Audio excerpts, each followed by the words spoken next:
chapter 34, section 3. It's called Technology and Modern Life. And we'll be talking about how advances in technology increase the pace of our lives, but they also make our lives easier in so many different ways. And I try to update this each year. I've got a neat clip here about just kind of advances in technology, just some of the really neat things up and coming. So.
I don't know where the sound went, but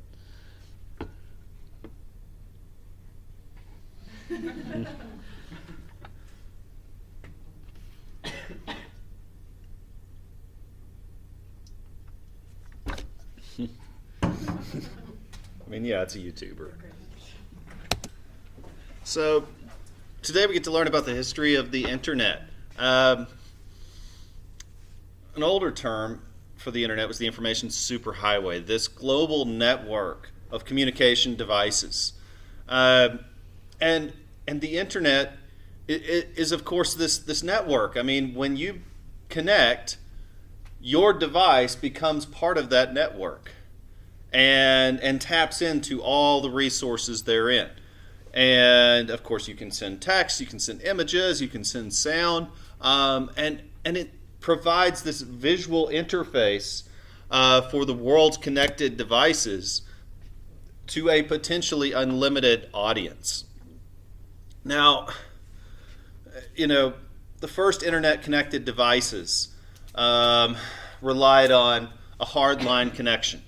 That you had to have an Ethernet cord, you had to have maybe a 56K modem, some type of means to transmit your information through phone lines, through TV cables.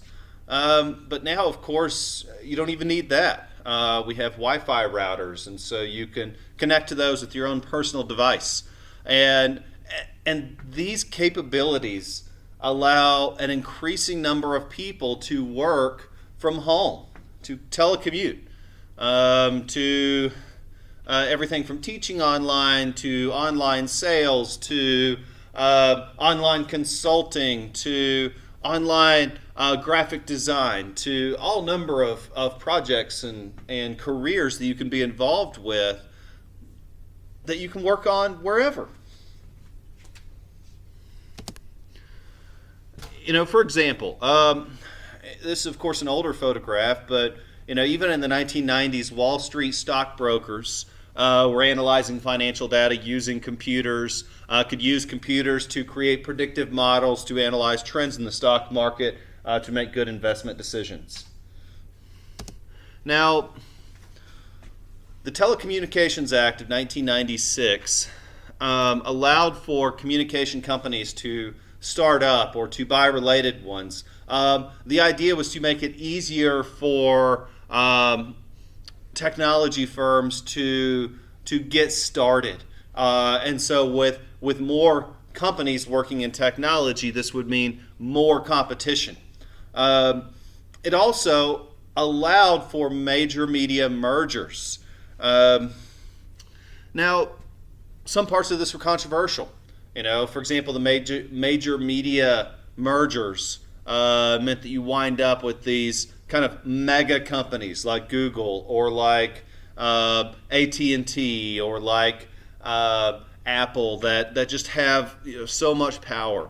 And so the court did strike down some parts of this. But, for example, right here you're looking at a tablet. This little device that you all know well gives you the ability to make phone calls, to make video calls, to produce content, to look at content, to communicate in a way that would have been previously thought impossible. And then even, the mediums in which media is created and consumed. We went from VCRs to DVDs to Blu-ray and to now just digital downloads. And so, the question is, what will be next? But really we've hit a point where you can stream unlimited content through streaming services, and you can access more information just by going to YouTube than all the libraries in the world just a few years ago. Now, what does this mean in terms of robotics?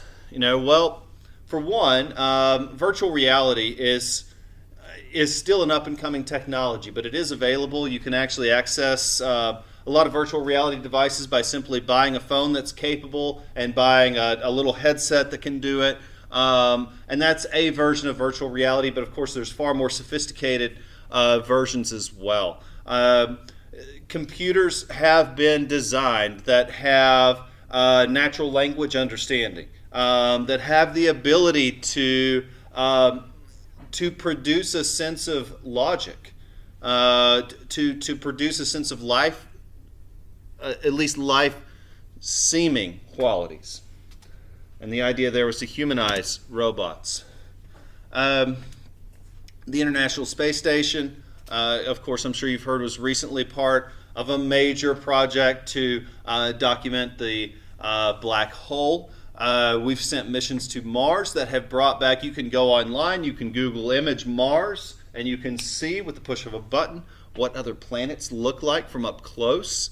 I mean, this stuff's incredible, when you think about where we've come from.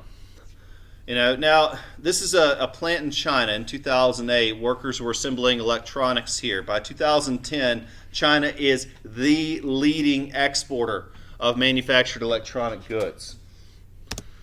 In the fields of biotechnology, by the year 2000, the human genome was completely sequenced, meaning that scientists and researchers were allowed, for the first time, were able to see every part of a person's genetic makeup. DNA evidence can now prove the guilt or innocence of an accused. We can now clone other living beings. We can even use genetic engineering to eradicate hereditary diseases. And we can, of course, now use genetic engineering to create foods that are resistant to pests with more nutrition. And while these technologies remain controversial, they're changing our lives. In regards to medical progress, the first HIV patient was cured within the past year. And now today, survival rates for cancer patients and HIV patients are higher than ever. Improved technologies help with medical diagnoses. And we are working to reduce our dependence on fossil fuels. Some countries have even set timelines to remove their fossil fuel consumption within a certain number of years. Public drives for recycling. We can now recycle and reuse products on a scale that we never thought possible.